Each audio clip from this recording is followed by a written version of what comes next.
I had the pleasure of building this Cherrywood altar top.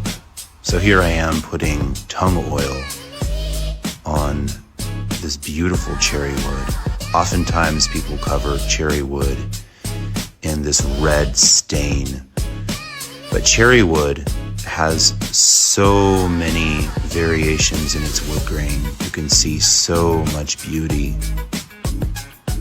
It's just so fun to coat it several times in tung oil, and the more you coat it, the more beautiful it becomes.